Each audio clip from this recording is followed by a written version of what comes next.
In 1791, on a small Caribbean island, the unthinkable happened. The chains holding back an enslaved people would be broken forever. Welcome to our channel, Learn Africa TV, and today we are going to look at how Haiti defied the French Empire, so stay tuned. This is African slaves chained up in a French colony.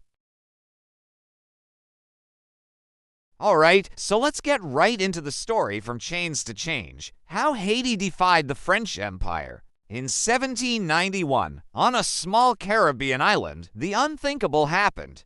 The chains holding back an enslaved people would be broken forever. France was one of the most powerful empires on earth, stretching from the icy canals of Europe to the sugar plantations of the Caribbean. Its army was the most lethal force in the world.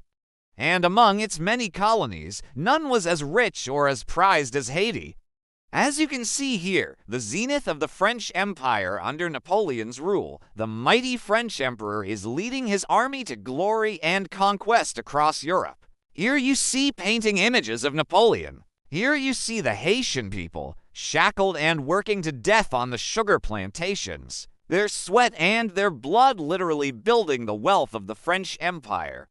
And so it was in the hellish heat of the Haitian sugar fields where a revolution began. As the sun beat down on the plantations, the enslaved Africans toiled under the watchful eyes of brutal French overseers. But in the stifling darkness between dusk and dawn, the whispers of rebellion grew louder. Inspired by the ideals of liberty and equality, they dreamed of a day when they, too, could be free. Then came the night of August, when a massive earthquake struck the island, killing thousands of French colonists and leaving the colony leaderless. This was the moment the enslaved had been waiting for. What followed was the most audacious slave revolt in the history of the Americas, led by brilliant military minds such as Toussaint Louverture, who would later become known as the Black Napoleon. The enslaved Africans rose up against their oppressors. As we can see here in this dramatic painting, the enslaved people are attacking and burning the plantations to the ground. And although they were outnumbered and outgunned, they fought with the fury of those who had nothing left to lose. They battled the French colonial army, and when they were defeated, they fled into the mountains where they built schools, hospitals, and communities and continued to fight for their freedom. News of their bravery spread like wildfire, and soon other enslaved people from neighboring islands joined their cause. But the French weren't having it. They would send thousands of troops to put down this rebellion once and for all. There was even a rumor that Napoleon himself was going to come to Haiti to personally oversee the crushing of this rebellion. Meanwhile, the Haitian army grew stronger, more disciplined, and more determined. Under the leadership of Dessalines, they went on a campaign to liberate the entire island. The revolution had now become a war of independence. And in the end, the Haitians triumphed over the French, becoming the first nation in history to be founded by a successful slave revolt. But it wasn't easy. The French wouldn't give up without a fight. Here we can see them in this painting, led by Napoleon, looking completely defeated. In January of 1804, Dessalines declared Haiti an independent nation, though France refused to recognize the new republic.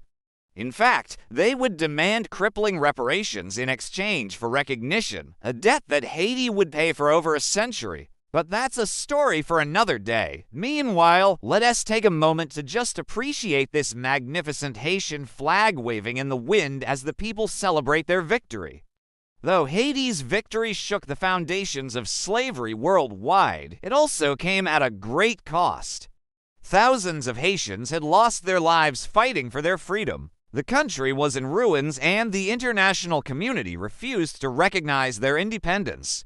But despite the challenges ahead, the people of Haiti knew that they had achieved something truly remarkable. They had overthrown one of the most powerful empires in history and created the first black republic in the world. And that's why today we tell the story of Haiti, the first black republic, and remember the courage of those who dared to dream of freedom in the face of impossible odds. Thank you for watching this episode of History They Don't Teach You. If you enjoyed this episode, make sure to subscribe so that you never miss an upload. And if you want to learn more about African and diaspora history, make sure to visit our website. Until then, I'll see you next time.